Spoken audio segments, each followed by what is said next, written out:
La chambre interdite. Dans un petit village isolé, un manoir abandonné se dressait au sommet d'une colline. Les habitants murmuraient des histoires effrayantes à son sujet, mais aucun n'osait s'en approcher. On disait que la maison appartenait autrefois à une riche famille qui avait mystérieusement disparu une nuit d'hiver, sans laisser de traces. Un soir, Clara, une jeune journaliste curieuse, décida d'enquêter sur les légendes entourant le manoir.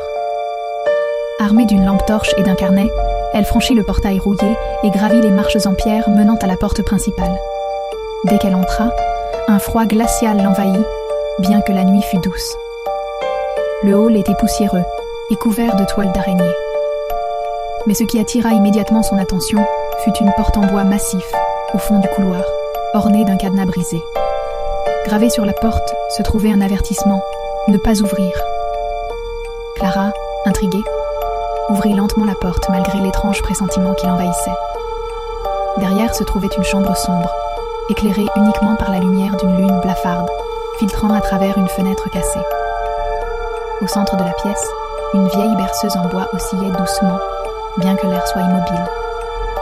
Sur le sol, des traces de cendres formaient un cercle étrange, et au milieu se trouvait une vieille poupée au sourire sinistre. Clara s'approcha, et lorsqu'elle tendit la main pour toucher la poupée, une voix enfantine s'éleva derrière elle. « Pourquoi es-tu ici ? Ce n'est pas ta place. » Clara se retourna brusquement, mais il n'y avait personne. La berceuse se mit à grincer plus fort, et la porte se referma violemment derrière elle. La lampe torche clignota et s'éteignit, plongeant la pièce dans l'obscurité. Puis, un souffle glacé passa près de son oreille. « Ils ne t'ont jamais dit ce qui est arrivé à ceux qui sont restés trop longtemps. » Clara, terrifiée, tenta de rouvrir la porte, mais elle était verrouillée. Les murs semblaient se rapprocher, et des ombres dansaient autour d'elle, chuchotant son nom. Finalement, un cri perçant déchira la nuit, et la lampe torche s'éteignit définitivement. Le lendemain matin, des villageois curieux retrouvèrent la porte du manoir ouverte, mais il n'y avait aucune trace de Clara, sauf son carnet posé sur la berceuse, où étaient inscrits ces mots griffonnés en hâte.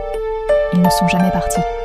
Ils m'ont trouvé. » Depuis ce jour, personne n'osa plus jamais s'approcher du manoir, où, dit-on, des murmures et des rires d'enfants résonnent encore la nuit.